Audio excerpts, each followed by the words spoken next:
हरिः ॐ वर्णानाम् अर्थसङ्घानां रसानां छन्दसामपि मङ्गलानां च कर्तारो वन्दे वाणी विनायकौ भवानी शङ्करो वन्दे श्रद्धा विश्वासरूपिणौ याभ्यां विना न पश्यन्ति सिद्धा स्वान्तस्थमीश्वरम् वन्दे बोधमयं नित्यं गुरुं शङ्कररूपिणं यमाश्रितो हि वक्रोऽपि चन्द्रः सर्वत्र वन्द्यते भवाब्धिमग्नं दीनं मां समुद्धर भवार्णवात् कर्मग्राहगृहीताङ्गं दासोऽहं तव शङ्कर नारायणं नमस्कृत्य नरं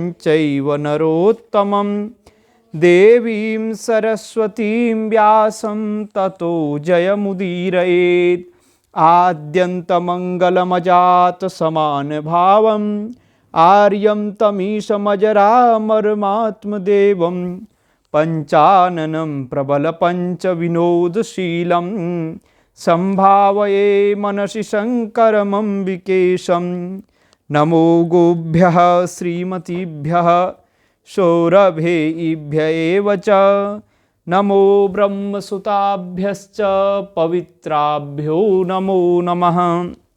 हर हर महादेव, जय जय शंकर, हर हर शंकर। देवाधिदेव महादेव की महती करुणा कृपा से हम इस पुण्य पवित्र माघ महीने में श्री शिव महापुराण की कथामृत गाथा श्रवण कर रहे हैं। आज का प्रसंग रुद्र संहिता का सतीखंड प्रकरण है। इस प्रकरण में दक्ष के यज्ञ की रक्षा के लिए भगवान विष्णु से प्रार्थना है। भगवान का शिवद्रोह जनित संकट को टालने में अपनी असमर्थता बताते हुए दक्ष को समझाना तथा सेना सहित वीरभद्र का आगमन और भगवान महादेव की कृपा उनकी भक्ति से ही प्राप्त की जा सकती है, उनसे द्रोह करके नहीं। पावन प्रसंग की कथा स्वयं ब्रह्मा कह रहे हैं, नारद जी श्रवण कर रहे हैं। हम इस प्रसंग में ब्रह्मा जी कहते हैं, मुने नारद, आकाशवाणी की बात सुनकर, क्योंकि आकाशवाणी हुई कि जिन्होंने भगवान भोलेनाथ का अपराध किया है उनको दंड जरूर मिलेगा। तो आकाशवाणी की बात सुनकर पूर्वोक्त अशुभ सूचक लक्षणों को देखकर दक्ष तथा दूसरे देवता आदि को भी अत्यंत भय प्राप्त हुआ, क्योंकि लगा कि अब हमने अपराध तो कर दिया है, अब निश्चित रूप से दंड मिलेगा। उस समय दक्ष मन ही मन अत्यंत व्याकुल हो कांपने लगे और अपने प्रभु लक्ष्मीपति भगवान विष्णु की शरण में गए। वे भय से अधीर हो बेसुध हो गए थे। उन्होंने स्वजन वत्सल देवाधिदेव महादेव विष्णु को प्रणाम किया और उनकी स्तुति करके कहा। दक्ष बोले, देव देव हरे विष्णु दीनबंधो कृपानिधे, आपको मेरी और मेरे यज्ञ की रक्षा करनी चाहिए। प्रभो, आप ही यज्ञ के रक्षक हैं, यज्ञ ही आपका कर्म है और आप यज्ञ स्वरूप हैं। आपको ऐसी कृपा करनी चाहिए जिससे इस यज्ञ का विनाश ना हो। ब्रह्मा जी कहते हैं, मुनीश्वर नारद, इस तरह अनेक प्रकार से सादर प्रार्थना करके दक्ष भगवान श्रीहरि के चरणों में गिर पड़े। उनका चित्त भय से व्याकुल हो रहा था। तब जिनके मन में घबराहट आ गई थी, उन प्रजापति दक्ष को उठाकर और उनकी पूर्वोक्त बात सुनकर भगवान विष्णु ने देवाधिदेव शिव का स्मरण किया। अपने प्रभु एवं महान ऐश्वर्य से युक्त परमेश्वर शिव का स्मरण करके शिव तत्व के ज्ञाता श्रीहरि दक्ष को समझाते हुए बोले। श्री हरि ने कहा, दक्ष, मैं तुमसे तत्व की बात बता रहा हूं, तुम मेरी बात ध्यान देकर सुनो। मेरा यह वचन तुम्हारे लिए सर्वथा हितकर तथा महामंत्र के समान सुखदायक होगा। दक्ष, तुम्हें तत्व का ज्ञान नहीं है, इसलिए तुमने सबके अधिपति परमात्मा शंकर की अवहेलना की है। ईश्वर की अवहेलना से सारा कार्य सर्वथा निष्फल हो जाता है। केवल इतना ही नहीं, पग पग पर विपत्ति भी आती है। जहाँ अपूज्य पुरुषों की पूजा होती है और पूजनीय पुरुष की पूजा नहीं की जाती, वहाँ दरिद्रता, मृत्यु तथा भय, ये 3 संकट अवश्य प्राप्त होंगे। ईश्वरावज्ञया सर्वं कार्यं भवति सर्वथा, विफलं केवलं नैव विपत्तिश्च पदे पदे। अपूज्याय यत्र पूज्यन्ते पूजनीयो न पूज्यते, त्रीणि तत्र भविष्यन्ति दारिद्र्यं मरणं भयम्। इसलिए संपूर्ण प्रयत्न से तुम्हें भगवान वृषभध्वज का सम्मान करना चाहिए। महेश्वर का अपमान करने से ही तुम्हारे ऊपर महान भय उपस्थित हुआ है। हम सब लोग प्रभु होते हुए भी आज तुम्हारी दुर्नीति के कारण जो संकट आया है, उसे टालने में समर्थ नहीं है। यह मैं तुमसे सच्ची बात कहता हूं। ब्रह्मा जी कहते हैं, नारद, भगवान विष्णु का यह वचन सुनकर दक्ष चिंता में डूब गए। उनके चेहरे का रंग उड़ गया और वे चुपचाप पृथ्वी पर खड़े रह गए। उसी समय भगवान रुद्र के भेजे हुए गणनायक वीरभद्र अपनी सेना के साथ यज्ञ स्थल में जा पहुँचे और वे सब के सब बड़े शूरवीर, निर्भय तथा रुद्र के समान पराक्रमी थे। भगवान शंकर की आज्ञा से आए हुए उन गणों की गणना असंभव थी। वे वीर शिरोमणि रुद्र सैनिक जोर जोर से सिंहनाद करने लगे। उनके उस महानाद से तीनों लोग गूंज उठे। आकाश धूल से ढक गया और दिशाएं अंधकार से आवृत हो गईं। 7 द्वीपों से युक्त पृथ्वी अत्यंत भय से व्याकुल हो पर्वत, वन और काननों सहित कांपने लगी तथा संपूर्ण समुद्रों में ज्वार आ गया। इस प्रकार समस्त लोकों का विनाश करने में समर्थ उस विशाल सेना को देखकर समस्त देवता आदि चकित हो गए। सेना के उद्योग को देख दक्ष के मुंह से खून निकल आया। वे अपनी स्त्री को साथ ले भगवान विष्णु के चरणों में दंड की भांति गिर पड़े और इस प्रकार बोले। दक्ष ने कहा, विष्णु महाप्रभो, आपके बल से ही मैंने इस महान यज्ञ का आरंभ किया है। सत्कर्म की सिद्धि के लिए आप ही प्रमाण माने गए हैं। विष्णु, आप कर्मों के साक्षी तथा यज्ञों के प्रतिपालक हैं। महाप्रभो, आप वेदोक्त धर्म और ब्रह्मा जी के रक्षक हैं। अतः प्रभो, आपको मेरे इस यज्ञ की रक्षा करनी चाहिए, क्योंकि आप सबके प्रभु हैं। ब्रह्मा जी कहते हैं, दक्ष की अत्यंत दीनतापूर्ण बात सुनकर भगवान विष्णु उस समय शिव तत्व से विमुख हुए दक्ष को समझाने के लिए इस प्रकार बोले। श्री विष्णु ने कहा, दक्ष, इसमें संदेह नहीं कि मुझे तुम्हारे यज्ञ की रक्षा करनी चाहिए, क्योंकि धर्म परिपालन विषयक जो मेरी सत्य प्रतिज्ञा है वह सर्वत्र विख्यात है। परंतु दक्ष, मैं जो कुछ कहता हूँ उसे तुम सुनो। इस समय अपनी क्रूरतापूर्ण बुद्धि को त्याग दो। देवताओं के क्षेत्र नैमिषारण्य में जो अद्भुत घटना घटित हुई थी उसका तुम्हें स्मरण नहीं हो रहा है। क्या तुम अपनी कुबुद्धि के कारण उसे भूल गए? यहाँ कौन भगवान रुद्र के कोप से तुम्हारी रक्षा करने में समर्थ है? दक्ष, तुम्हारी रक्षा किसको अभिमत नहीं है, परंतु जो तुम्हारी रक्षा करने को उद्यत होता है वह अपनी दुर्बुद्धि का ही परिचय देता है। दुर्मते, क्या कर्म है और क्या अकर्म है इसे तुम नहीं समझ पा रहे हो। केवल कर्म ही कभी कुछ करने में समर्थ नहीं हो सकता। जिसके सहयोग से कर्म में कुछ करने की सामर्थ्य आती है उसी को तुम स्वकर्म समझो। भगवान शिव के बिना दूसरा कोई कर्म में कल्याण करने की शक्ति देने वाला नहीं है। जो शांत हो, ईश्वर में मन लगाकर उनकी भक्ति पूर्वक कार्य करता है उसी को भगवान शिव तत्काल उस कर्म का फल देते हैं।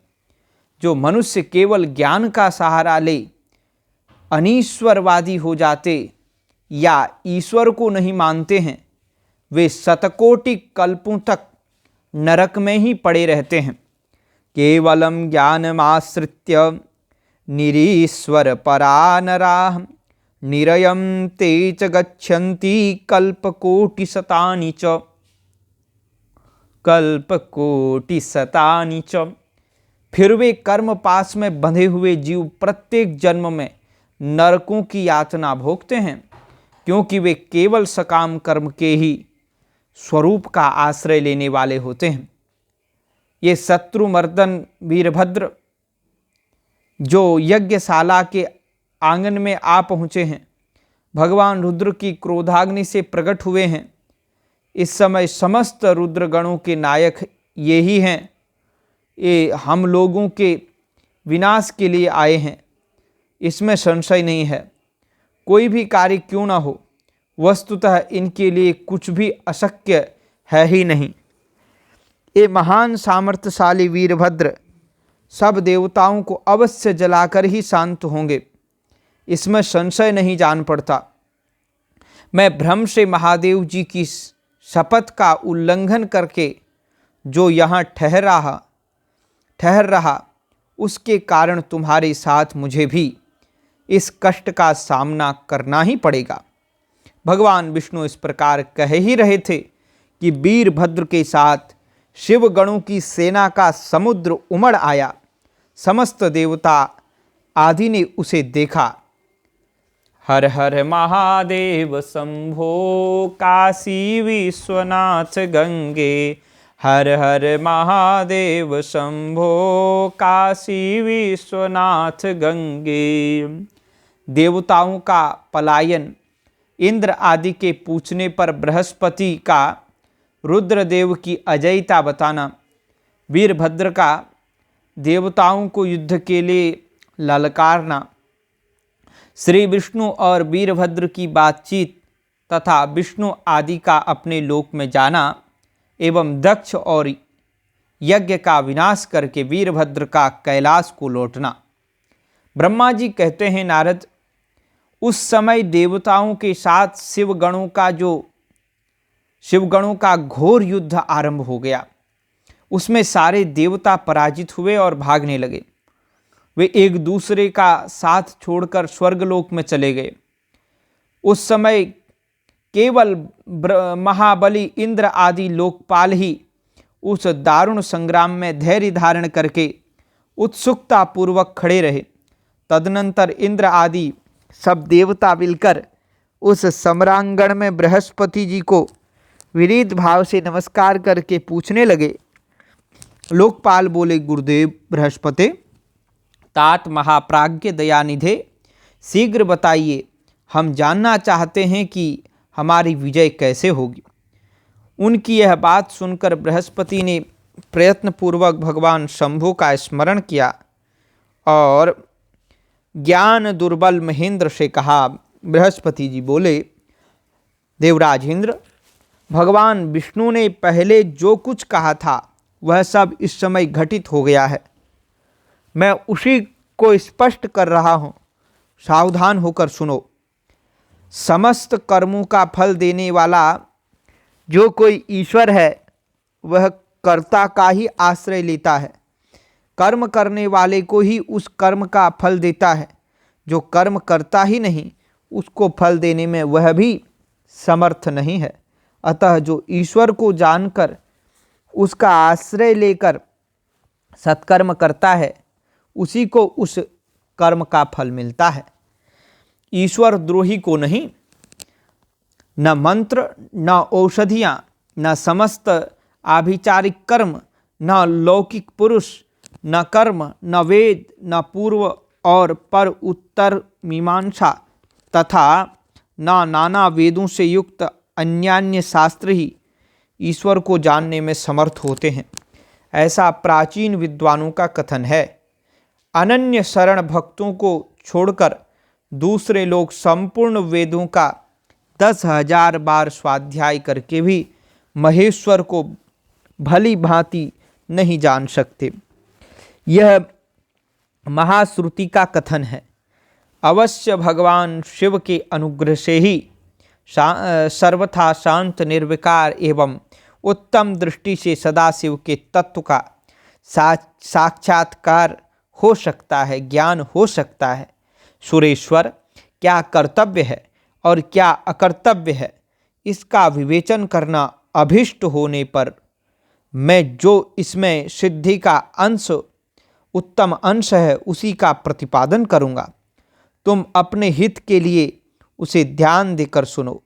इंद्र, तुम लोकपालों के साथ आज नादान बनकर दक्ष यज्ञ में आ गए। बताओ तो यहाँ क्या पराक्रम करोगे? भगवान रुद्र जिनके सहायक हैं, ऐसे ये परम द्रोही रुद्रगण इस यज्ञ में विघ्न डालने के लिए आए हैं और अपना काम पूरा करेंगे, इसमें संशय नहीं है। मैं सत्य सत्य कहता हूँ कि इस यज्ञ के विघ्न का निवारण करने के लिए वस्तुतः तुम में से किसी के पास भी सर्वथा कोई उपाय नहीं है। बृहस्पति की यह बात सुनकर वे देवराज इंद्र सहित समस्त लोकपाल बड़ी चिंता में पड़ गए।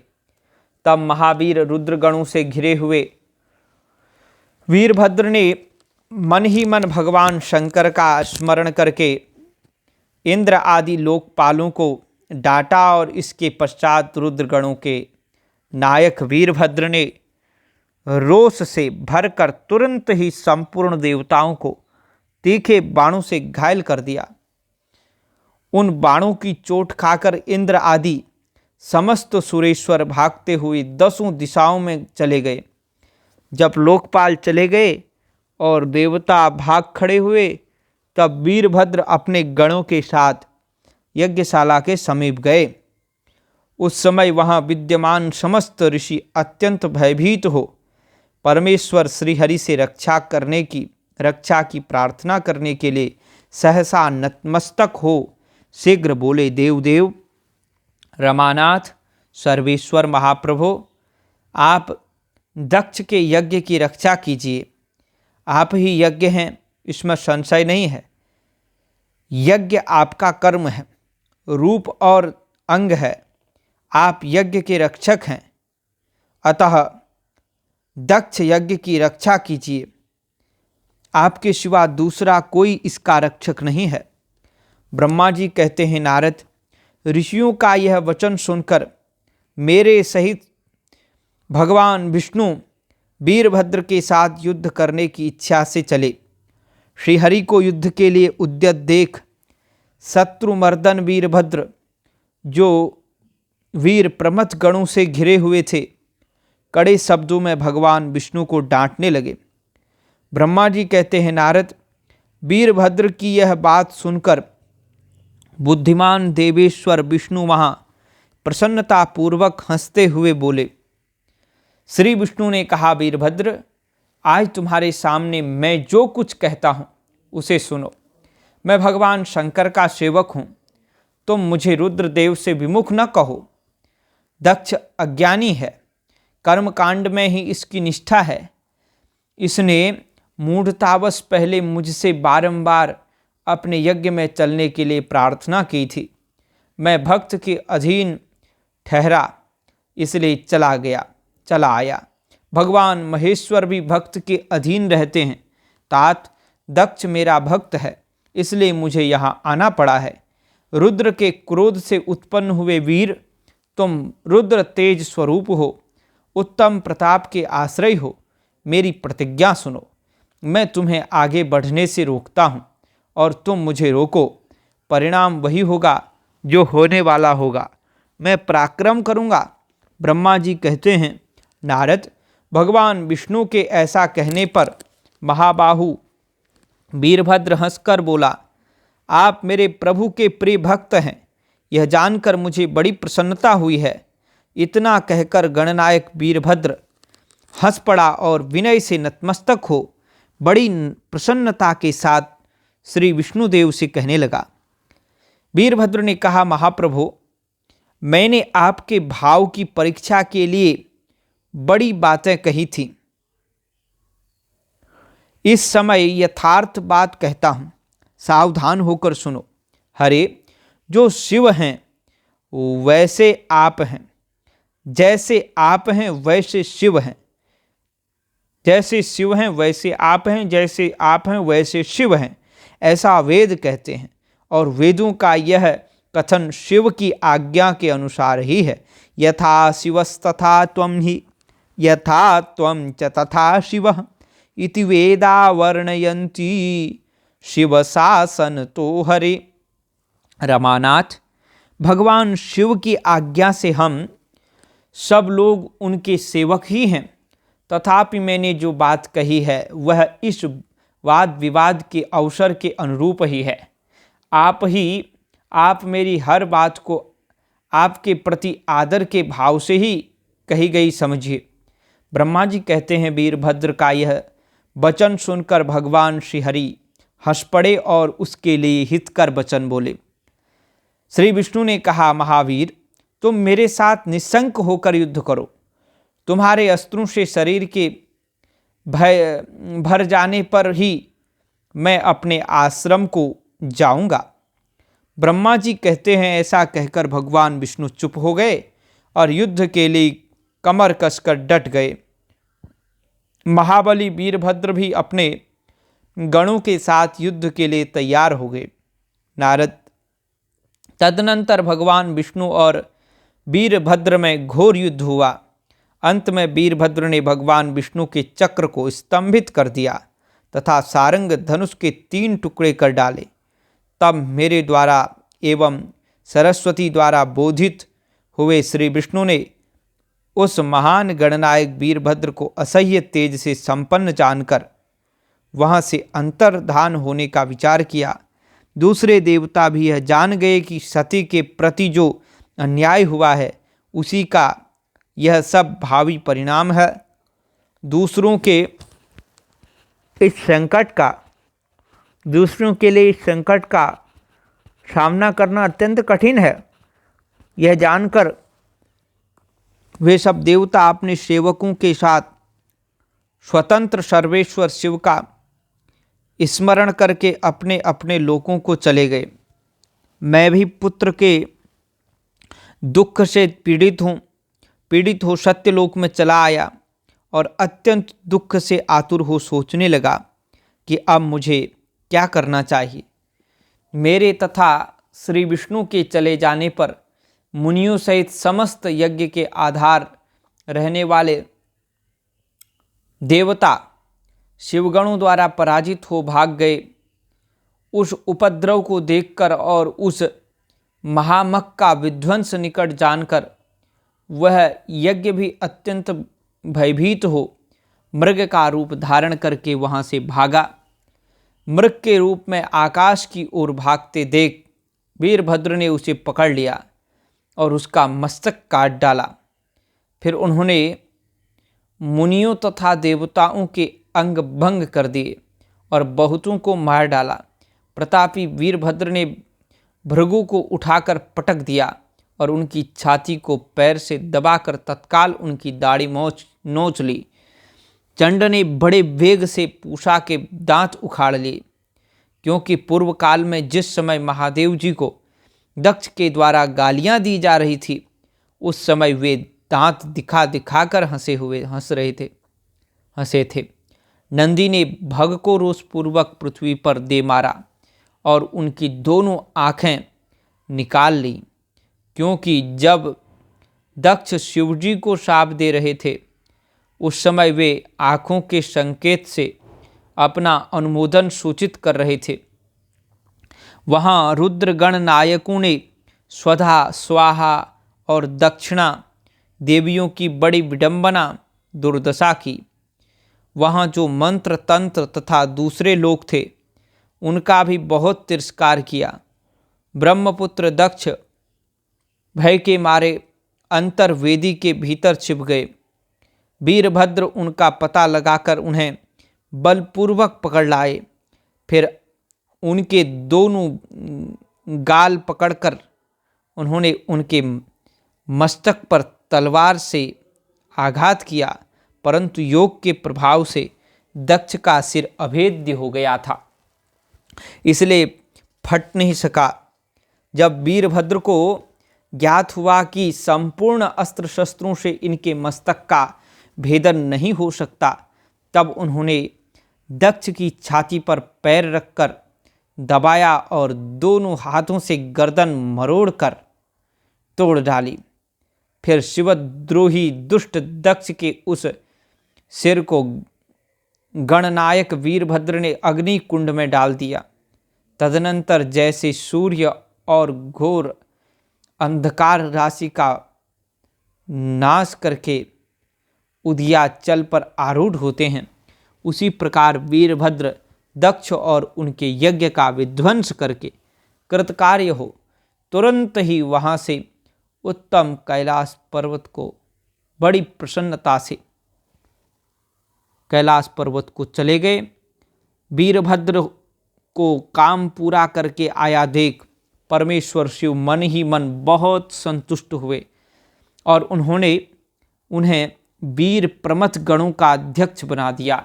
हर हर शंभो नमामि शंभो, हर हर शंभो नमामि शंभो, हर हर गंगे नमामि गंगे, जय जय गंगे हर हर गंगे, जय जय शंकर नमामि शंकर। श्री विष्णु की पराजय में दधीचि मुनि के श्राप का कारण बताते हुए दधीचि और छो के विवाद का इतिहास। मृत्युंजय मंत्र के अनुष्ठान से दधीचि की अवध्यता तथा श्री हरि का छू को दधीचि की पराजय के लिए यत्न करने का आश्वासन। नारायण नारायण। सूत जी कहते हैं, महर्षियों, अमित बुद्धिमान ब्रह्मा जी की कही हुई यह कथा सुनकर द्विजश्रेष्ठ नारद विस्मय में पड़ गए। उन्होंने प्रसन्नतापूर्वक प्रश्न किया। नारद जी ने पूछा, पिताजी, भगवान विष्णु शिव जी को छोड़कर अन्य देवताओं के साथ दक्ष के यज्ञ में क्यों चले गए, जिसके कारण वहाँ उनका तिरस्कार हुआ? जिसके कारण वहाँ उनका तिरस्कार हुआ, क्या वे प्रलयकारी पराक्रम वाले भगवान शंकर को नहीं जानते थे? फिर उन्होंने अज्ञानी पुरुष की भांति रुद्रगणों के साथ युद्ध क्यों किया?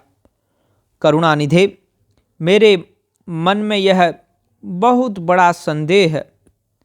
आप कृपा करके मेरे इस संशय को नष्ट कर दीजिए और प्रभु, मन में उत्साह पैदा करने वाले शिव चरित्र को कहिए।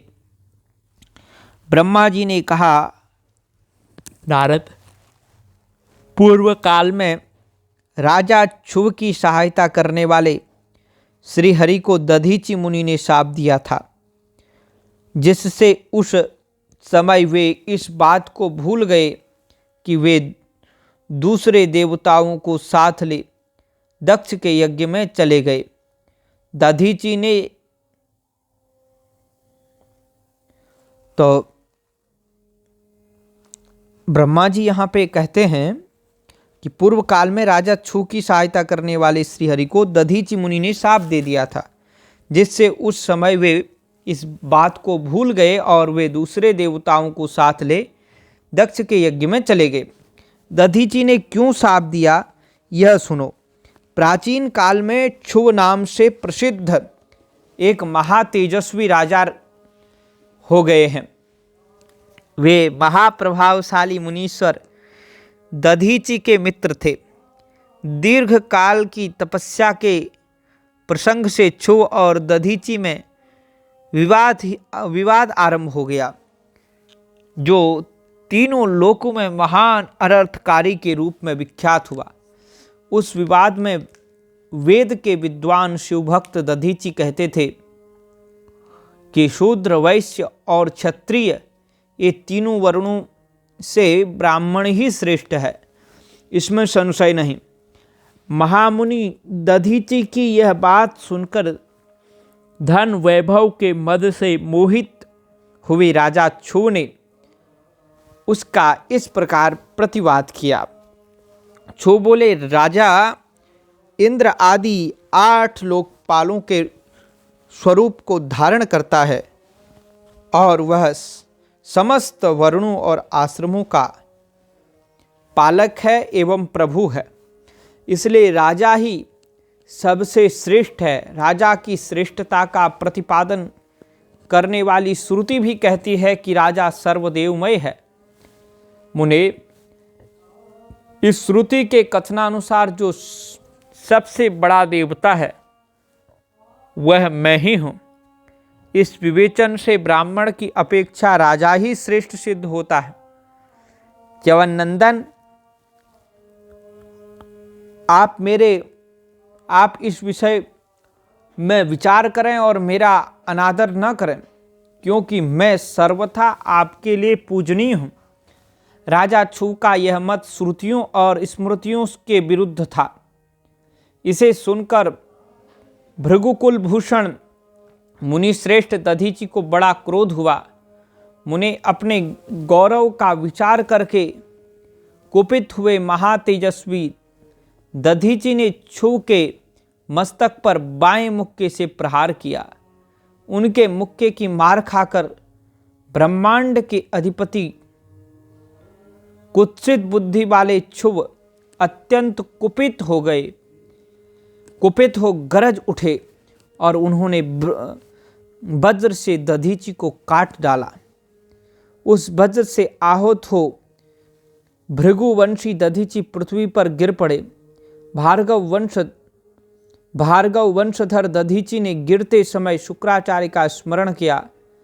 योगी शुक्राचार्य जी ने आकर दधीचि के शरीर को, जिसे क्षुभ ने काट डाला था, तुरंत जोड़ दिया। दधीचि के अंगों को पूर्ववत जोड़कर शिवभक्त शिरोमणि तथा मृत्युंजय विद्या के प्रवर्तक शुक्राचार्य जी ने उनसे कहा। शुक्र बोले, तात दधीचि, मैं सर्वेश्वर भगवान शिव का पूजन करके तुम्हें श्रुति प्रतिपादित महामृत्युंजय नामक श्रेष्ठ मंत्र का उपदेश देता हूँ। त्र्यंबकम यजामहे, हम भगवान त्र्यंबक का यजन आराधन करते हैं। त्र्यंबक का अर्थ है तीनों लोकों के पिता प्रभावशाली शिव। वे भगवान सूर्य, सोम और अग्नि तीनों मंडलों के पिता हैं। सत्व, रज, तम तीनों गुणों के महेश्वर हैं। आत्म तत्व, विद्या तत्व, शिव तत्व, इन 3 तत्वों के आवाहनीय गार्हपत्य और दक्षिणाग्नि, इन तीनों अग्नियों के सर्वत्र उपलब्ध होने वाले पृथ्वी, जल एवं तेज, इन 3 मूर्त भूतों के अथवा सात्विक आदि भेद से त्रिविध भूतों के, त्रिदिव के, स्वर्ग के, त्रिभुज के, त्रिधाभूत सबके ब्रह्मा, विष्णु और शिव तीनों देवताओं के महान ईश्वर महादेव जी ही हैं। यहाँ तक मंत्र के प्रथम चरण की व्याख्या हुई। मंत्र का द्वितीय चरण है पुष्टि और सुगंधिम पुष्टि अर्धना। जैसे फूलों में उत्तम गंध होती है, उसी प्रकार वे भगवान शिव संपूर्ण भूतों में, तीनों गुणों में, समस्त कृत्यों में, इंद्रियों में, अन्यान्य देवों में और गणों में उनके प्रकाशक सारभूत आत्मा के रूप में व्याप्त हैं। अतएव सुगंध युक्त एवं संपूर्ण देवताओं के ईश्वर हैं। यहाँ तक कि सुगंधिम पद की व्याख्या हुई। अब पुष्टिवर्धनम की व्याख्या करते हैं। पुष्टिवर्धनम की व्याख्या करते हैं। उत्तम व्रत का पालन करने वाले द्विज श्रेष्ठ महामुनि नारद उन अंतर्यामी पुरुष शिव से प्रकृति का पोषण होता है। महत्तत्व से लेकर विशेष पर्यंत संपूर्ण विकल्पों की पुष्टि होती है तथा मुझ ब्रह्मा का, विष्णु का, मुनियों का और इंद्रियों सहित देवताओं का भी पोषण होता है। इसलिए वे ही पुष्टिवर्धन हैं। अतः मंत्र के भीतर मंत्र के तीसरे और चौथे चरण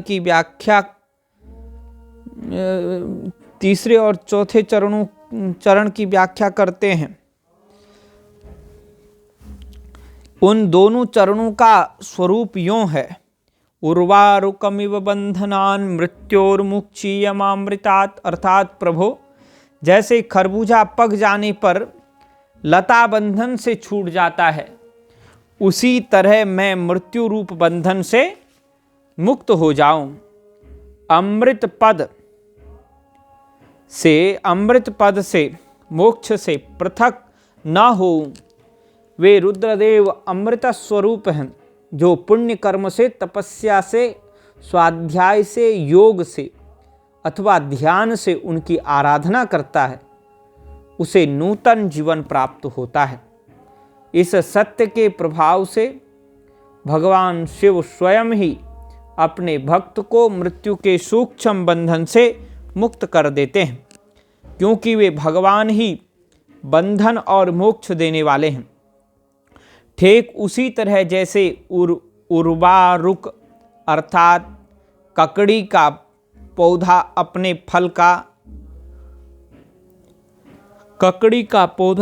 फल को स्वयं ही लता के बंधन से बांधे रखता है और उसे पक जाने पर स्वयं ही उसे बंधन से मुक्त कर देता है।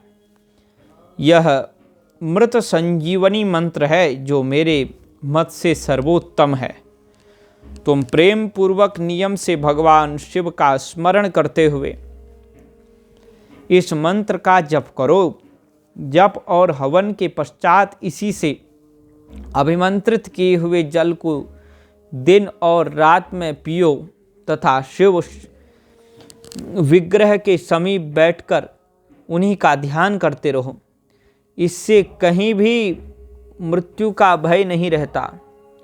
न्यास आदि सब कार्य करके विधिवत भगवान शिव की पूजा करो और यह सब करके शांत भाव से बैठकर भक्तवत्सल शंकर का ध्यान करना चाहिए। मैं भगवान शिव का ध्यान बता रहा हूँ, जिसके अनुसार उनका चिंतन करके मंत्र जप करना चाहिए। इस तरह निरंतर जप करने से बुद्धिमान पुरुष भगवान शिव के प्रभाव से उस मंत्र को सिद्ध कर लेता है। महामृत्युंजय का ध्यान है। हस्ताम्भुज युगस्त कुंभ युगला दुधृत्य तोयम शिरः सिंचन्तं करयोर युगेन दधतं स्वांके सकुंभो करो। अक्षस्रं मृगहस्तमम्बुजगतं मूर्धस्थचन्द्रस्रवत् पीयूषाद्रतनुं भजे सगिरिशं त्रयक्षं च मृत्युञ्जयम्। पीयूषाद्रतनुं भजे सगिरिजं त्रयक्षं च मृत्युञ्जयम्। जो अपने दो कर कमलों में रखे हुए दो कलशों से जल निकाल कर उनसे ऊपर वाले दो हाथों द्वारा अपने मस्तक को सींचते हैं, अन्य दो हाथों में दो घड़े लिए उन्हें अपनी गोद में रखे हुए हैं तथा शेष 2 हाथों में रुद्राक्ष व मृग मुद्रा धारण करते हैं। कमल के आसन पर बैठे हैं। सिर पर स्थित चंद्रमा से निरंतर झरते हुए अमृत से जिनका सारा शरीर भीगा हुआ है तथा जो 3 नेत्र धारण करने वाले हैं, उन भगवान मृत्युंजय का, जिनके साथ गिरिराज नंदिनी उमा भी विराजमान हैं, मैं भजन करता हूँ, चिंतन करता हूँ ऐसे प्रभु का। हस्ताम्भोज युगस्त कुंभ युगला दुधृत्य तोयम शिरः सिंचन्तं करयोर्युगेन दधतं स्वांके सकुंभो करो अक्षस्रं मृगहस्तमम्बुजगतं मूर्धस्थ चंद्रस्रवत् पीयूषाद्रतनुं भजे सगिरिजं त्र्यक्षं च मृत्युंजयम्। ब्रह्मा जी कहते हैं, तात मुनि श्रेष्ठ, दधीचि को इस प्रकार उपदेश देकर शुक्राचार्य भगवान शंकर का स्मरण करते हुए अपने स्थान को लौट गए। उनकी वह बात सुनकर महामुनि दधीचि बड़े प्रेम से शिवजी का स्मरण करते हुए तपस्या के लिए वन में गए। वहाँ जाकर उन्होंने विधि पूर्वक महामृत्युंजय मंत्र का जप और प्रेम पूर्वक भगवान शिव का चिंतन करते हुए तपस्या प्रारंभ की। दीर्घ काल तक उस मंत्र का जप और तपस्या द्वारा भगवान शंकर की आराधना करके दधीचि ने महामृत्युंजय शिव को संतुष्ट किया। महामुनि उस जप से प्रसन्न चित्त हुए भक्तवत्सल भगवान शिव दधीचि के प्रेमवश उनके सामने प्रकट हो गए। अपने प्रभु शंभु का साक्षात दर्शन करके मुनीश्वर दधीचि को बड़ी प्रसन्नता हुई। उन्होंने विधि पूर्वक प्रणाम करके दोनों हाथ जोड़कर भक्ति भाव से भगवान शंकर का स्तवन किया। तात मुनि नारद तदनंतर मुनि के प्रेम से अत्यंत प्रसन्न हुए शिव ने च्यवन कुमार दधीचि से कहा, तुम वर मांगो। भगवान शिव का यह वचन सुनकर भक्त शिरोमणि दधीचि दोनों हाथ जोड़कर नतमस्तक हो भक्तवत्सल भगवान शंकर से बोले। दधीचि ने कहा, देवाधिदेव महादेव, हे देवदेव महादेव, मुझे 3 वर दीजिए। मेरी हड्डी वज्र हो जाए, कोई भी मेरा वध न कर सके और मैं सर्वत्र अधीन रहूं, कभी मुझ में दीनता न आए। दधीचि का यह वचन सुनकर प्रसन्न हुए परमेश्वर शिव ने तथास्तु कहकर उन्हें वे 3 वर दे दिए। शिव से 3 वर पाकर वेद मार्ग में प्रतिष्ठित महामुनि दधीचि आनंद मग्न हो गए। शीघ्र ही राजा छू के स्थान में गए और महादेव जी से अवध्यता, वज्रमय अस्थि और अधीनता पाकर दधीचि ने राजेंद्र छू का मस्तक पर लात मारी।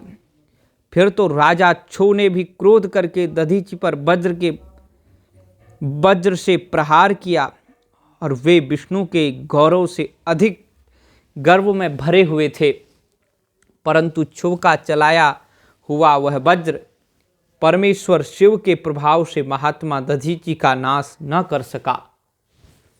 इससे ब्रह्म कुमार छू को बड़ा विस्मय हुआ।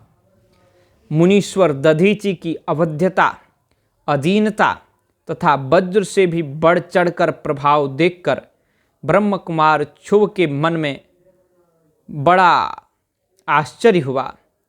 उन्होंने शीघ्र ही वन में जाकर इंद्र के छोटे भाई मुकुंद की आराधना आरंभ की। वे शरणागत पालक नरेश मृत्युंजय सेवक दधीचि से पराजित हो गए थे। छू की पूजा से गरुड़ध्वज भगवान मधुसूदन बहुत संतुष्ट हुए। उन्होंने राजा को दिव्य दृष्टि प्रदान की। उस दिव्य दृष्टि से ही जनार्दन देव का दर्शन करके उन गरुड़ध्वज को छो ने प्रणाम किया और उन्हें वचनों द्वारा उनकी प्रिय वचनों द्वारा उनकी स्तुति की। इस प्रकार देवेश्वर से आदि से प्रशंसित हुए उन अजय ईश्वर श्री नारायण देव का पूजन और स्तवन करके राजा ने भक्ति भाव से उनकी ओर देखा तथा जनार्दन के चरणों में मस्तक रखकर प्रणाम करने के पश्चात उन्हें अपना अभिप्राय सूचित किया। राजा बोले, भगवान,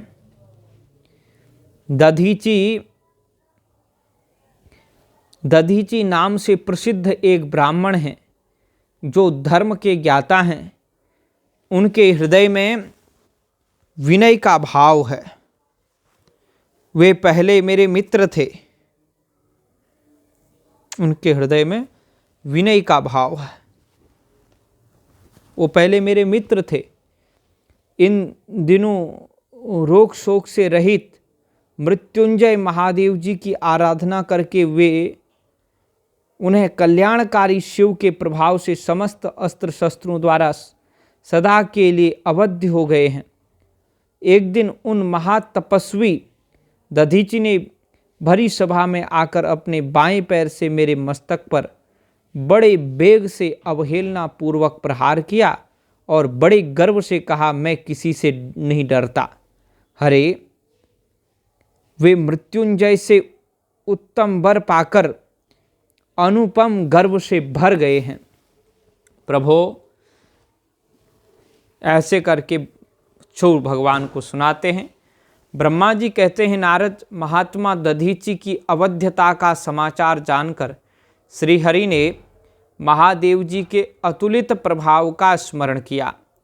फिर वे ब्रह्मपुत्र राजा क्षुभ से बोले, राजेंद्र, ब्राह्मणों को कहीं थोड़ा सा भी भय नहीं है। भूपते, विशेषतः रुद्र भक्तों के लिए तो भय नाम की कोई वस्तु है ही नहीं।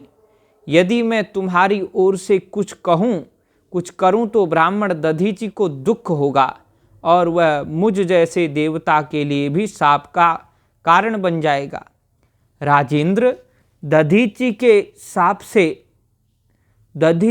शाप से दक्ष के यज्ञ में सुरेश्वर शिव से मेरी पराजय होगी और फिर मेरा उत्थान भी होगा। महाराज, इसलिए मैं तुम्हारे साथ रहकर कुछ करना नहीं चाहता।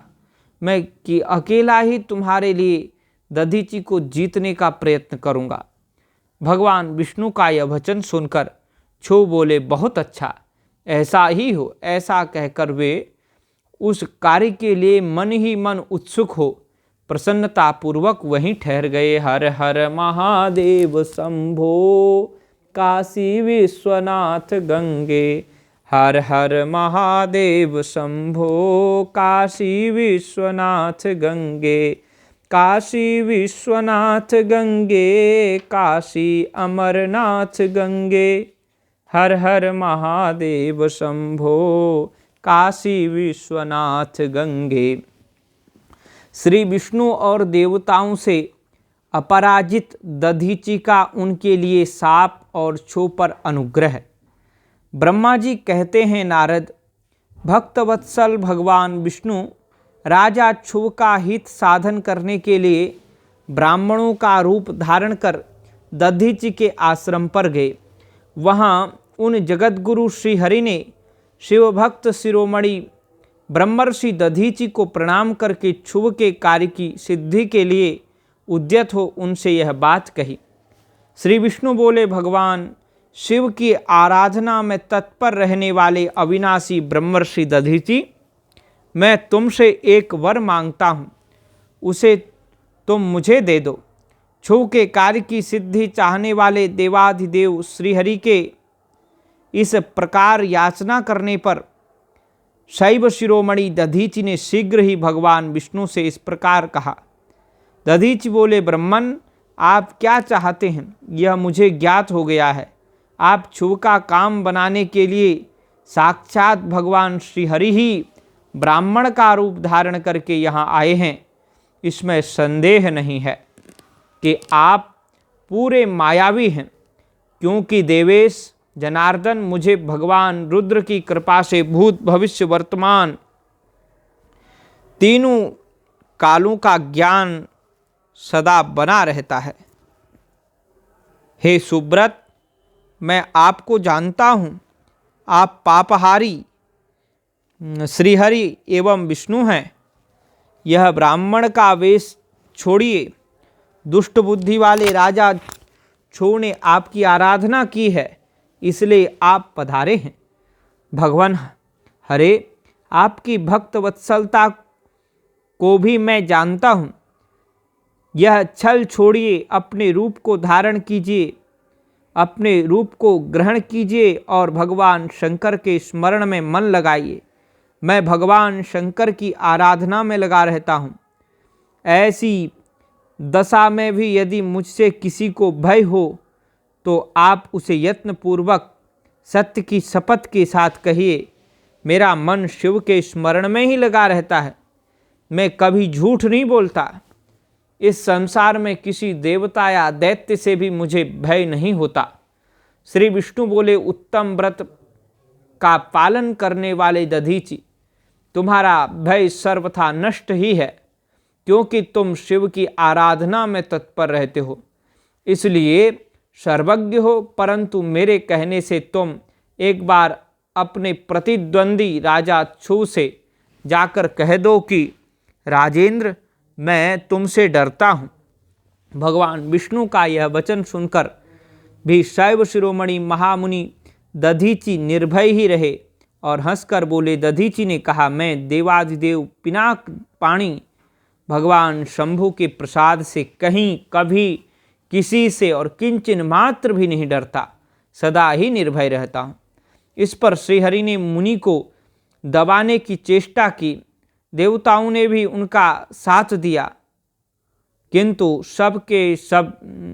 सबके सभी अस्त्र कुंठित हो गए।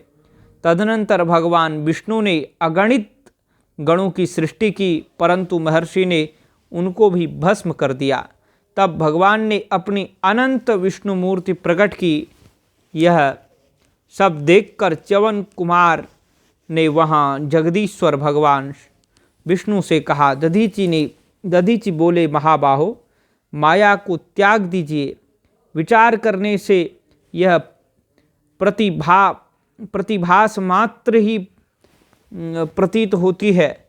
माधव, मैंने सहस्रों दुर्विज्ञेय वस्तुओं को जान लिया है। आप मुझ में अपने सहित संपूर्ण जगत को देखिए। निरालस्य होकर मुझ में ब्रह्मा एवं रुद्र का भी दर्शन कीजिए। मैं आपको दिव्य दृष्टि देता हूँ। ऐसा कहकर भगवान शिव के तेज से पूर्ण शरीर वाले च्यवन कुमार दधीचि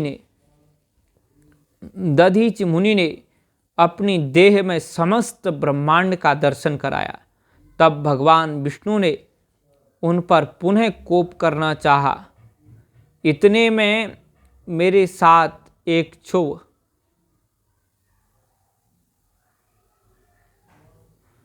तो राजा छू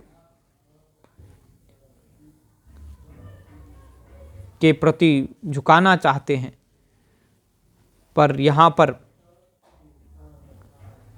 शिव तेज से पूर्ण शरीर वाले च्यवन कुमार दधीचि मुनि ने अपनी देह में समस्त ब्रह्मांड का दर्शन कराया। तब भगवान विष्णु ने उन पर पुनः कोप करना चाहा। इतने में ही मेरे साथ राजा छुव वहाँ आ पहुँचे। मैंने निश्चेष्ट खड़े हुए भगवान पद्मनाभ को तथा देवताओं को क्रोध करने से रोका। मेरी बात सुनकर इन लोगों ने ब्राह्मण दधीचि को परास्त नहीं किया। श्रीहरि उनके पास गए और उन्होंने मुनि को प्रणाम किया। तदनंतर छो अत्यंत दीन हो उन मुनीश्वर दधीचि के निकट गए और उन्हें प्रणाम करके प्रार्थना करने लगे। छो बोले, मुनि श्रेष्ठ शिवभक्त शिरोमणे, मुझ पर प्रसन्न होइए। परमेश्वर, आप दुर्जनों की दृष्टि से दूर रहने वाले हैं, मुझ पर कृपा कीजिए। ब्रह्मा जी कहते हैं, नारद राजा छू की यह बात सुनकर तपस्या के निधि ब्राह्मण दधीचि ने उन पर अनुग्रह किया। तत्पश्चात श्री विष्णु आदि को देखकर वे मुनि क्रोध से व्याकुल हो गए और मन ही मन शिव का स्मरण करके विष्णु तथा देवताओं को शाप देने लगे। दधीचि ने कहा, देवराज इंद्र सहित देवताओं और मुनीश्वरों, तुम लोग रुद्र की क्रोधाग्नि से श्री विष्णु और अपने गणों सहित पराजित और ध्वस्त हो जाओ। देवताओं को इस तरह शाप दे शिव की ओर देखकर देवताओं और राजाओं के पूजनीय द्विजश्रेष्ठ दधीचि ने कहा, राजेंद्र, ब्राह्मण की ही बलि और प्रभावशाली होती है। ब्राह्मण ही बलि और प्रभावशाली होते हैं। ऐसा स्पष्ट रूप से कहकर ब्राह्मण दधीचि अपने आश्रम में प्रविष्ट हो गए। फिर दधीचि को नमस्कार मात्र करके छुव अपने घर चले गए। तत्पश्चात भगवान विष्णु देवताओं के साथ जैसे आए थे उसी तरह अपने वैकुंठ लोक को लौट गए। इस प्रकार वह स्थान स्थानेश्वर नामक स्थान तीर्थ के रूप में प्रसिद्ध हो गया। स्थानेश्वर की यात्रा करके मनुष्य शिव का सायुज्य प्राप्त कर लेता है। तात, मैंने तुम्हें संक्षेप से शुभ और दधीचि के विवाद की कथा सुनाई है। दधीचि के विवाद की कथा सुनाई और शुभ और दधीचि के विवाद की कथा सुनाई और भगवान शंकर को छोड़कर केवल ब्रह्मा और विष्णु को ही जो शाप प्राप्त हुआ उसका भी वर्णन किया। जो शुभ और दधीचि के विवाद संबंधी इस प्रसंग का नित्य पाठ करता है वह अपमृत्यु को जीतकर देह त्याग के पश्चात ब्रह्मलोक में जाता है। जो इसका पाठ करके रणभूमि में प्रवेश करता है उसे कभी मृत्यु का भय नहीं होता तथा वह निश्चय ही विजय होता है। हर हर शंभो हर हर शंभो, हर हर गंगे हर हर शंभो, हर हर गंगे हर हर शंभो, नमामि शंभो जय जय शंभो।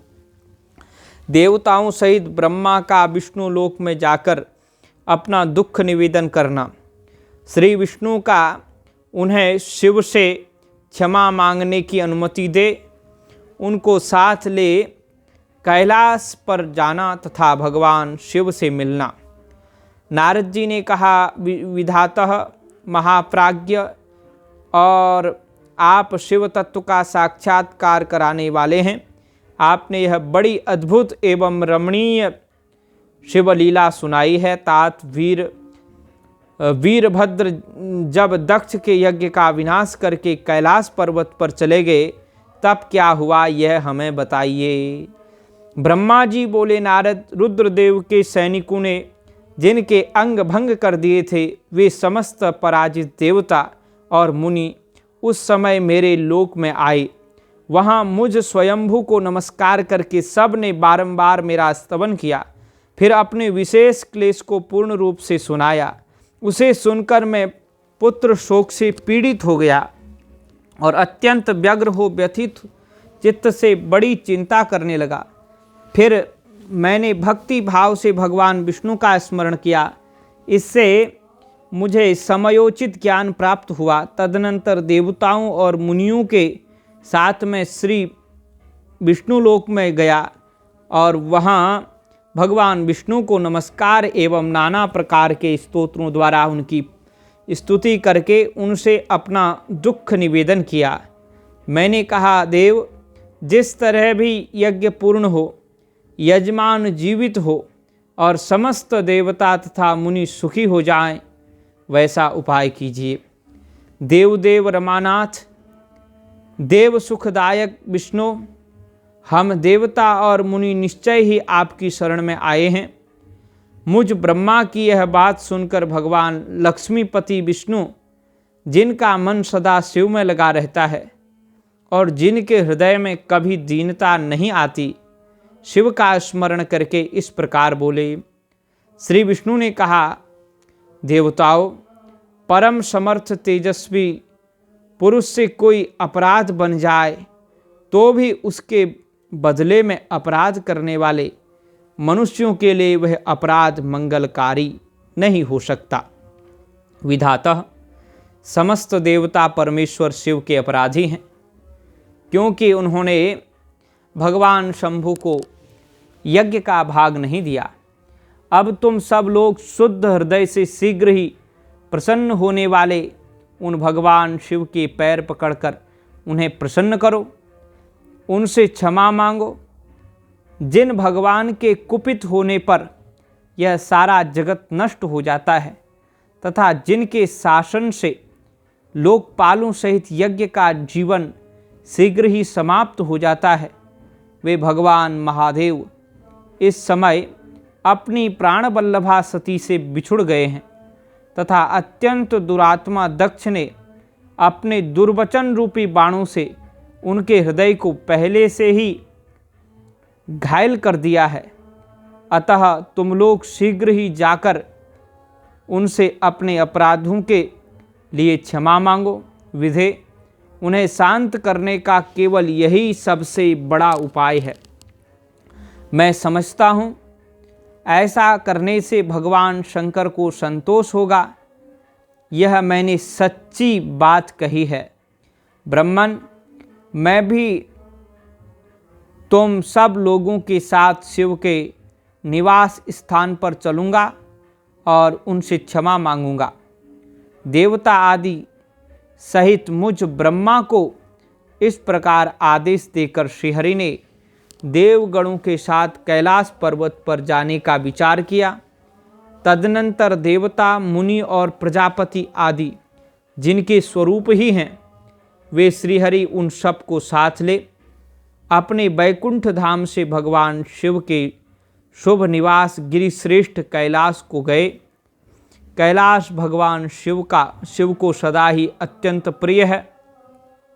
मनुष्यों से भिन्न किन्नर अप्सराएं, योग सिद्ध महात्मा पुरुष उसका भली भांति सेवन करते हैं तथा यह पर्वत बहुत ही ऊंचा है।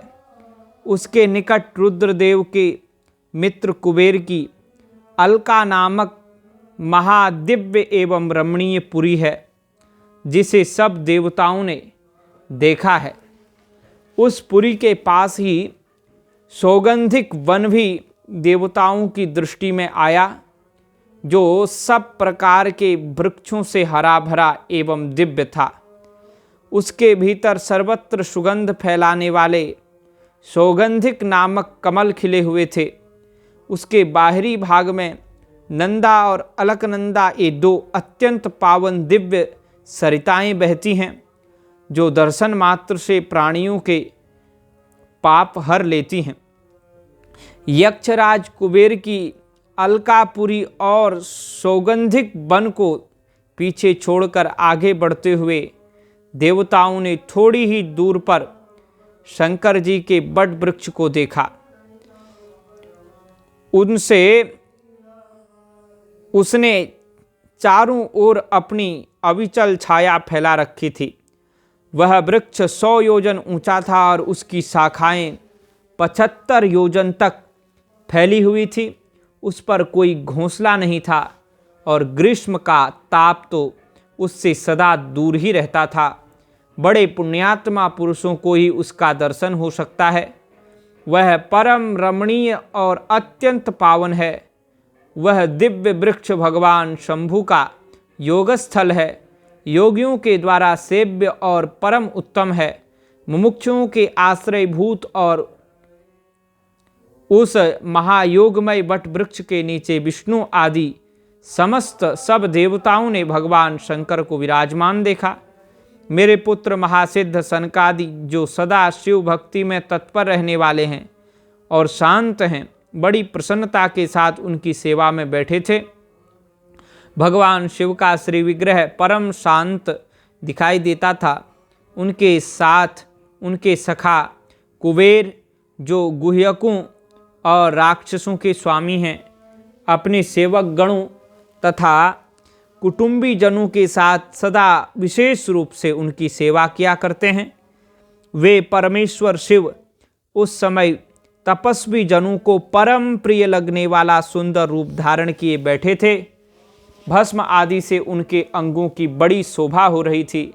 भगवान शिव अपने वत्सल स्वभाव के कारण सारे संसार के सुहृद हैं।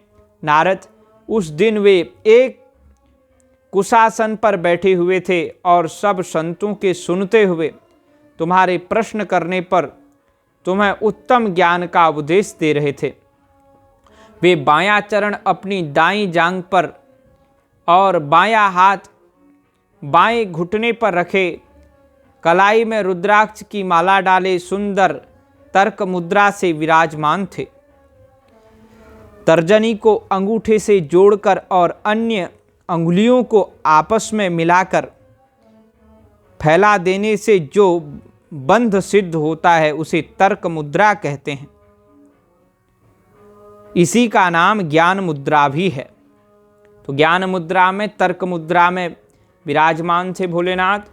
इस रूप में भगवान शिव का दर्शन करके उस समय विष्णु आदि सब देवताओं ने दोनों हाथ जोड़कर मस्तक झुकाकर तुरंत उनके चरणों में प्रणाम किया।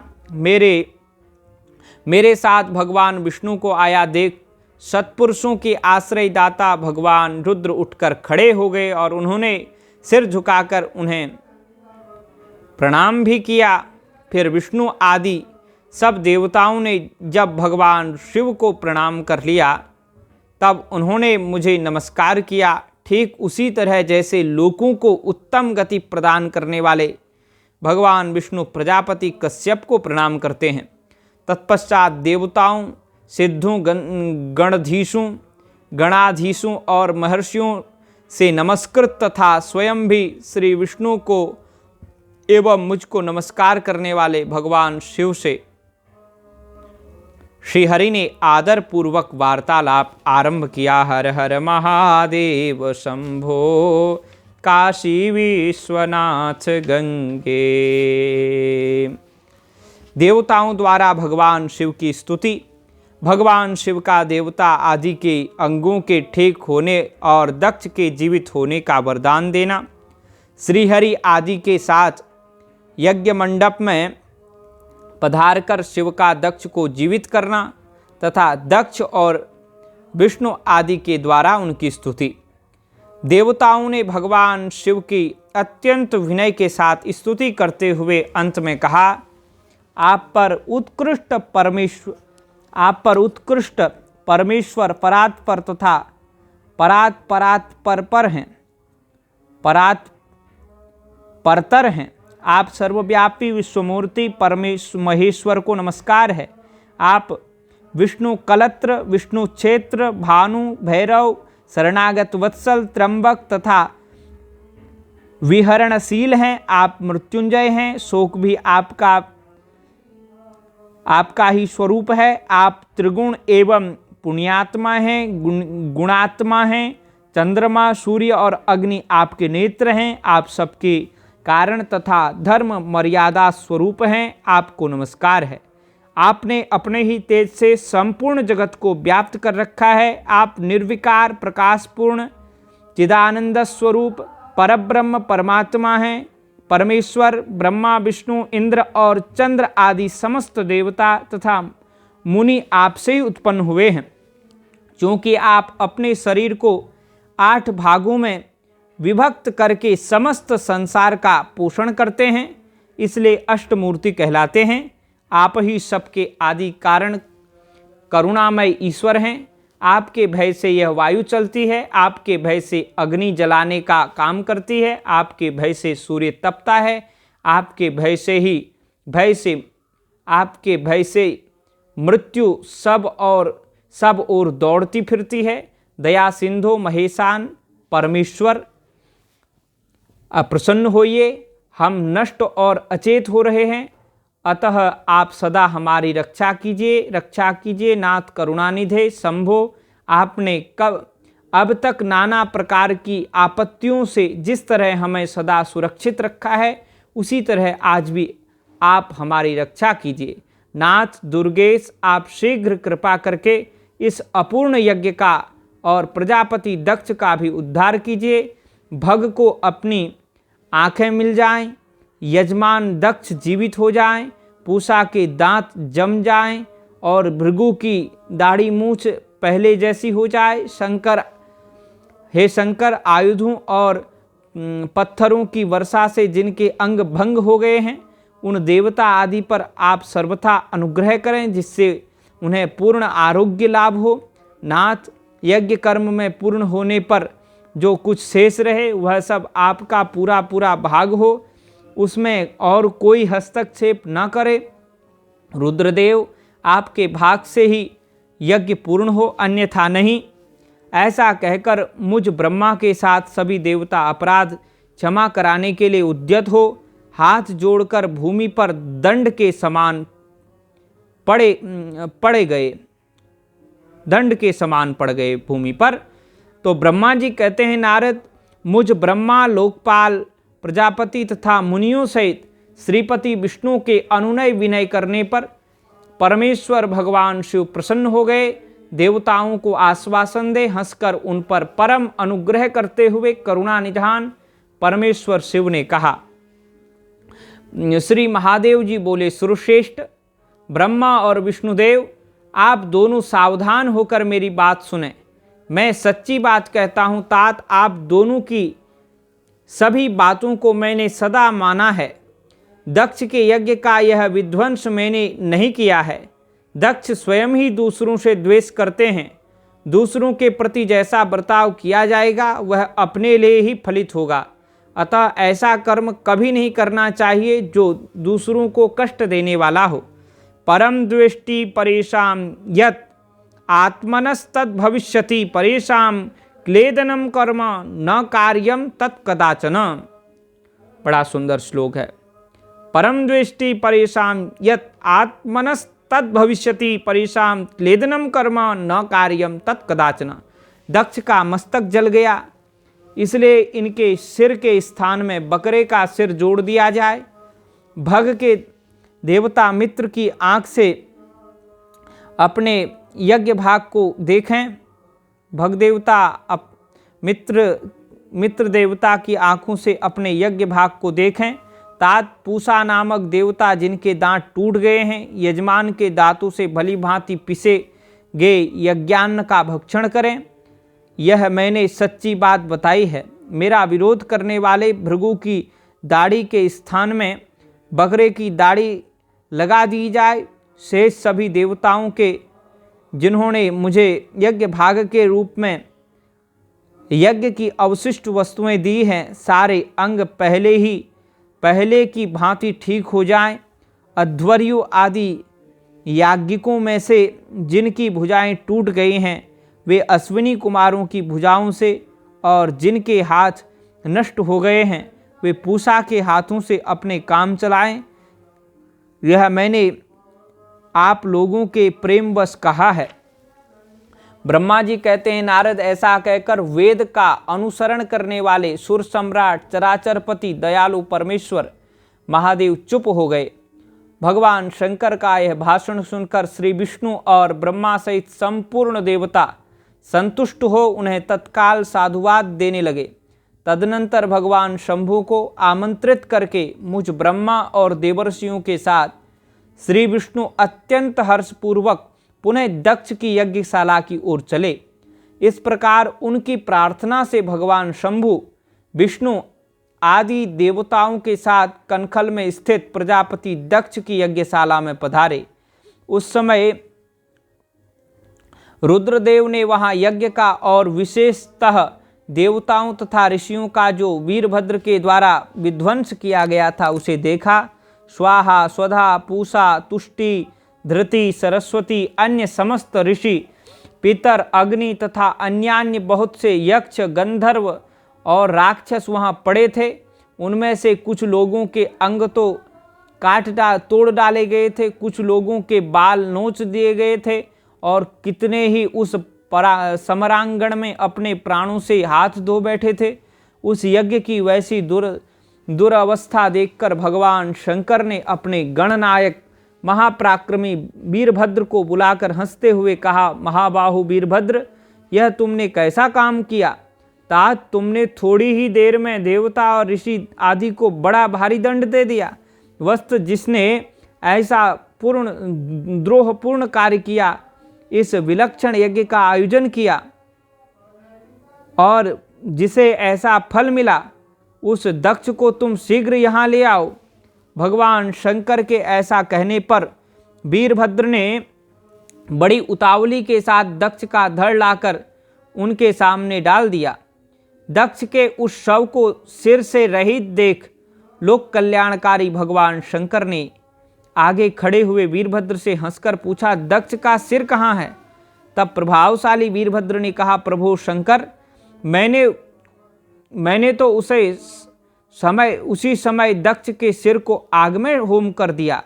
वीरभद्र की यह बात सुनकर भगवान शंकर ने देवताओं को प्रसन्नतापूर्वक वैसे ही आज्ञा दी जो पहले दे रखी थी।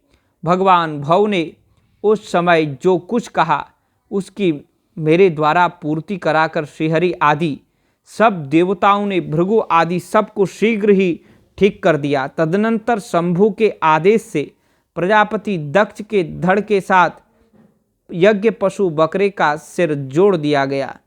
उस सिर के जोड़े जाते ही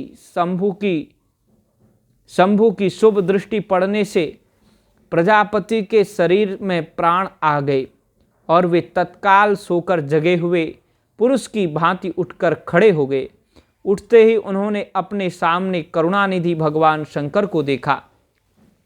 देखते ही दक्ष के हृदय में प्रेम उमड़ आया। उस प्रेम से उनके अंतःकरण को निर्मल एवं प्रसन्न कर दिया। पहले महादेव जी से द्वेष करने के कारण उनका अंतःकरण मलिन हो गया था, परंतु उस समय शिव के दर्शन से वे तत्काल शरद ऋतु के चंद्रमा की भांति निर्मल हो गए। उनके मन में भगवान शिव की स्तुति करने का विचार उत्पन्न हुआ, परंतु वे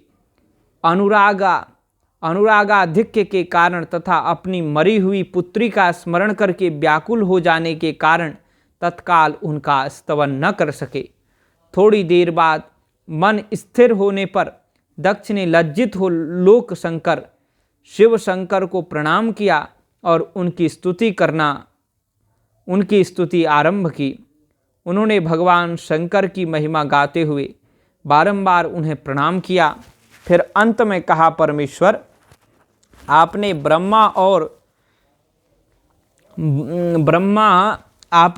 ब्रह्मा होकर सबसे पहले आत्म तत्व का ज्ञान प्राप्त करने के लिए अपने मुख से विद्या, तप और व्रत धारण करने वाले ब्राह्मणों को उत्पन्न किया था। जैसे ग्वाला लाठी लेकर गौओं की रक्षा करता है, उसी प्रकार मर्यादा का पालन करने वाले आप परमेश्वर दंड धारण किए उन साधु ब्राह्मणों की सभी विपत्तियों से रक्षा करते हैं। मैंने दुर्वचन रूपी बाणों से आप परमेश्वर को बींध डाला था, फिर भी आप मुझ पर अनुग्रह करने के लिए यहाँ आ गए हैं। अब मेरी ही तरह अत्यंत दैन्यपूर्ण आशा वाले इन देवताओं पर भी कृपा कीजिए। भक्त वत्सल दीनबंधो शंभो, मुझ में आपको प्रसन्न करने के लिए कोई गुण नहीं है। आप षड्विध ऐश्वर्य से संपन्न परात्पर परमात्मा हैं, अतः अपने ही बहुमूल्य उदारतापूर्ण बर्ताव से मुझ पर संतुष्ट हों। ब्रह्मा जी कहते हैं, नारद, इस प्रकार लोक कल्याणकारी महाप्रभु महेश्वर शंकर की स्तुति करके विनीत चित्त प्रजापति दक्ष चुप हो गए। तदनंतर श्री विष्णु ने हाथ जोड़कर भगवान वृषभध्वज को प्रणाम करके प्रसन्नता पूर्ण हृदय और बाष्प गदगद वाणी द्वारा उनकी स्तुति प्रारंभ की। तदनंतर मैंने कहा, देवदेव महादेव, करुणा सागर प्रभो, आप स्वतंत्र परमात्मा हैं, अद्वितीय एवं अविनाशी परमेश्वर हैं। देव ईश्वर, आपने मेरे पुत्र पर अनुग्रह किया। अपने अपमान की और कुछ भी ध्यान न देकर दक्ष के यज्ञ का उद्धार कीजिए। देवेश्वर, आप प्रसन्न होइए और समस्त शापों को दूर कर दीजिए। आप सज्ञान हैं, अतः आप ही मुझे कर्तव्य की ओर प्रेरित करने वाले हैं और आप ही कर्तव्य से रोकने वाले हैं। महामुने, इस प्रकार परम महेश्वर की स्तुति करके मैं दोनों हाथ जोड़कर मस्तक झुकाकर खड़ा हो गया। तब सुनकर सुंदर विचार रखने वाले इंद्र आदि देवता और लोकपाल शंकर देव की स्तुति करने लगे। उस समय भगवान शिव का मुखारविंद प्रसन्नता से खिल उठा था। इसके बाद प्रसन्न चित्त हुए समस्त देवताओं, दूसरे दूसरे सिद्धों, ऋषियों और प्रजापतियों ने भी शंकर जी का सहर्ष स्तवन किया। इसके अतिरिक्त उपदेवों, नागों, सदस्यों तथा ब्राह्मणों ने पृथक पृथक प्रणाम पूर्वक बड़े भक्ति भाव से उनकी स्तुति की। हर हर महादेव शंभो काशी विश्वनाथ गंगे, हर हर महादेव शंभो काशी विश्वनाथ गंगे। भगवान शिव का दक्ष को अपनी भक्त वत्सलता, ज्ञानी भक्त की श्रेष्ठता तथा तीनों देवताओं की एकता बताना, दक्ष का अपने यज्ञ को पूर्ण करना, सब देवता आदि का अपने अपने स्थान को जाना, सती खंड का उपसंहार और माहात्म्य। ब्रह्मा जी कहते हैं, नारद, इस प्रकार श्री विष्णु के, मेरे देवताओं और ऋषियों के तथा अन्य लोगों के स्तुति करने पर महादेव जी बड़े प्रसन्न हुए। फिर उन शंभो ने समस्त ऋषियों, देवताओं आदि को कृपा दृष्टि से देखकर तथा मुझ ब्रह्मा और विष्णु का समाधान करके दक्ष से इस प्रकार कहा। महादेव जी बोले, प्रजापति दक्ष, मैं जो कुछ कहता हूँ सुनो। मैं तुम पर प्रसन्न हूँ। यद्यपि मैं सबका ईश्वर और स्वतंत्र हूँ, तो भी सदा ही अपने भक्तों के अधीन रहता हूँ। 4 प्रकार के पुण्यात्मा पुरुष मेरा भजन करते हैं। दक्ष प्रजापति, उन चारों भक्तों में पूर्व की अपेक्षा उत्तरोत्तर श्रेष्ठ हैं। उनमें पहला आर्त, दूसरा जिज्ञासु, तीसरा अर्थार्थी, चौथा ज्ञानी है। पहले के 3 तो सामान्य श्रेणी के भक्त हैं, किंतु चौथा का अपना विशेष महत्व है। उन सब भक्तों में चौथा ज्ञानी ही मुझे अधिक प्रिय है। वह मेरा रूप माना गया है, उससे बढ़कर दूसरा कोई मुझे प्रिय नहीं है। यह मैं सत्य सत्य कहता हूँ। चतुर्विधा भजन्ते माम जना सुकृति न सदा, उत्तरोत्तरतः श्रेष्ठास्तेषां दक्ष प्रजापते। आर्तो जिज्ञासुरर्थार्थी ज्ञानी चैव चतुर्थकः, पूर्वे त्रयश्च सामान्याश्चतुर्थो हि विशिष्यते। तत्र ज्ञानी प्रियतरो मम रूपं च सस्मृतः, तस्मात् प्रियतरो नान्यः सत्यम सत्यम वदाम्यहम्। मैं आत्मज्ञ हूँ। वेद वेदांत के पारगामी विद्वान ज्ञान के द्वारा मुझे जान सकते हैं। जिनकी बुद्धि मंद है वे ही ज्ञान के बिना मुझे पाने का प्रयत्न करते हैं। जिनकी बुद्धि मंद है वे ही ज्ञान के बिना मुझे पाने का प्रयत्न करते हैं। कर्म के अधीन हुए मूढ़ मानव मुझे वेद, यज्ञ, दान और तपस्या द्वारा भी कभी नहीं पा सकते। अतः दक्ष, आज से तुम बुद्धि के द्वारा मुझ परमेश्वर को जानकर ज्ञान का आश्रय ले समाहित चित्त होकर कर्म करो। प्रजापते, तुम उत्तम बुद्धि के द्वारा मेरी दूसरी बात भी सुनो। मैं अपने सगुण स्वरूप के विषय में भी इस गोपनीय रहस्य को धर्म की दृष्टि से तुम्हारे सामने प्रकट करता हूँ। जगत का परम कल्याण रूप मैं ही ब्रह्मा और विष्णु हूँ। मैं सबका आत्मा, ईश्वर और साक्षी हूँ। स्वयं प्रकाश तथा निर्विशेष हूँ। मुने, अपनी त्रिगुणात्मिका माया को स्वीकार करके मैं ही जगत की सृष्टि, पालन और संहार करता हुआ उन क्रियाओं के अनुरूप ब्रह्मा, विष्णु और रुद्र नाम धारण करता हूँ। उस अद्वितीय भेद रहित केवल विशुद्ध मुझ परब्रह्म परमात्मा में ही अज्ञानी पुरुष ब्रह्म, ईश्वर तथा अन्य समस्त जीवों को भिन्न भिन्न रूप से देखता है। जैसे मनुष्य अपने सिर और हाथ आदि अंगों में ये मुझसे भिन्न है ऐसा परकीय बुद्धि कभी नहीं करता, उसी तरह मेरा भक्त प्राणी मात्र में मुझसे भिन्नता नहीं देखता। दक्ष, मैं, ब्रह्मा और विष्णु तीनों स्वरूपतः एक ही हैं तथा हम ही संपूर्ण जीव रूप हैं ऐसा समझकर जो हम तीनों देवताओं में भेद नहीं देखता वही शांति प्राप्त करता है। जो नराधम हम तीनों देवताओं में भेद बुद्धि रखता है वह निश्चय ही जब तक चंद्रमा और तारे रहते हैं तब तक नरक में निवास करता है। सर्वभूतात्मनामेक भावानां यो न पश्यति त्रिशूराणां भिदां दक्ष स शान्तिमधिगच्छति। यह करोति त्रिदेवेषु भेदबुद्धिं नराधमः नरके स वसेन्नूनं यावदाच्चन्द्रतारकम्।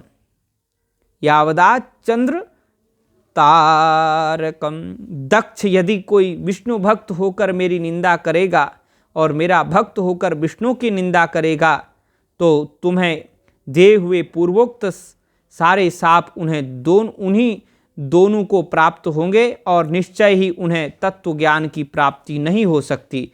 हरिभक्तो ही माम निंदे तथा शैवो भवेद्यति तयो शापा भवेयुस्ते तत्व प्राप्तिर्भवे नहीं। ब्रह्मा जी कहते हैं, मुने, भगवान महेश्वर के इस सुखदायक वचन को सुनकर सब देवता मुनि आदि को उस अवसर पर बड़ा हर्ष हुआ। कुटुंब सहित दक्ष बड़ी प्रसन्नता के साथ शिव भक्ति में तत्पर हो गया। वे देवता आदि भी शिव को ही सर्वेश्वर जानकर भगवान शिव के भजन में लग गए। जिसने जिस प्रकार परमात्मा शंभु की स्तुति की थी उसी प्रकार संतुष्ट चित्त हुए शंभु ने वर दिया। मुने तदनंतर भगवान शिव की आज्ञा पाकर प्रसन्न चित्त हुए शिवभक्त दक्ष ने शिव के ही अनुग्रह से अपना यज्ञ पूर्ण किया। उन्होंने देवताओं को तो यज्ञ भाग दिए ही शिव को भी पूर्ण भाग दिया, साथ ही ब्राह्मणों को दान दिया। इस तरह उन्हें शंभु का अनुग्रह प्राप्त हुआ। इस प्रकार महादेव जी के उस महान यज्ञ का विधिपूर्वक वर्णन किया गया। प्रजापति ने ऋत्विजों के सहयोग से उस यज्ञ कर्म को विधिवत समाप्त किया। मुनीश्वर, इस प्रकार परब्रह्म स्वरूप शंकर के प्रसाद से वह दक्ष का यज्ञ पूरा हुआ। तदनंतर सब देवता और ऋषि संतुष्ट हो भगवान शिव के यज्ञ का वर्णन करते हुए अपने अपने स्थान को चले गए। दूसरे लोग भी उस समय वहाँ से सुखपूर्वक विदा हो गए। मैं और श्री विष्णु भी अत्यंत प्रसन्न हो भगवान शिव के सर्वमंगलदायक सुयश का निरंतर गान करते हुए अपने अपने स्थान को सानंद चले गए। सत्पुरुषों के आश्रयभूत महादेव जी भी दक्ष से सम्मानित हो प्रीति और प्रसन्नता के साथ गणों सहित अपने निवास स्थान कैलाश पर्वत को चले गए। अपने पर्वत पर आकर शंभु ने अपनी प्रिया सती का स्मरण किया और प्रधान प्रधान गणों से उनकी कथा कही। इस प्रकार दक्ष कन्या सती यज्ञ में अपने शरीर को त्याग कर फिर हिमालय की पत्नी मेनका के गर्भ से उत्पन्न हुई, यह बात प्रसिद्ध है। फिर वहाँ तपस्या करके गौरी शिवा ने भगवान शिव का पति रूप में वर्ण किया। वे उनके वामांग में स्थान पाकर अद्भुत लीलाएं करने लगीं। नारद, इस तरह मैंने तुमसे सती के परम अद्भुत दिव्य चरित्र का वर्णन किया है, जो भोग और मोक्ष को देने वाला तथा संपूर्ण कामनाओं को पूर्ण करने वाला है। यह उपाख्यान पाप को दूर करने वाला, पवित्र एवं परम पावन है। स्वर्ग, यश तथा आयु को देने वाला तथा पुत्र पौत्र रूप फल प्रदान करने वाला है। तात, जो भक्तिमान पुरुष भक्ति भाव से लोगों को यह कथा सुनाता है वह इस लोक में संपूर्ण कर्मों का फल पाकर परलोक में परम गति को प्राप्त कर लेता है।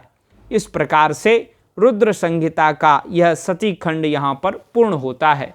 आज की यह दिव्यतम कथा भोलेनाथ के श्री चरणों में समर्पित करते हैं और आप सभी मित्रों से यही प्रार्थना करते हैं कि आप बड़े धैर्य से इस शिव कथा को सुने, शिव जी का अनुग्रह आपको प्राप्त होगा। आप हमारी वीडियो को लाइक करें, कमेंट करके हर हर महादेव जरूर लिखें, अपने इष्ट मित्रों को जरूर भेजें, क्योंकि वही कथा सुनेंगे तो आपका पुण्य बढ़ जाएगा भेजने से। दूसरों को कथा जरूर सुनाएं और स्वयं सुने। ऐसे करके आनंद लें, भोलेनाथ की भक्ति में तन्मय हो जाएं। हर हर महादेव शंभो काशी विश्वनाथ गंगे, हर हर महादेव शंभो काशी विश्वनाथ गंगे।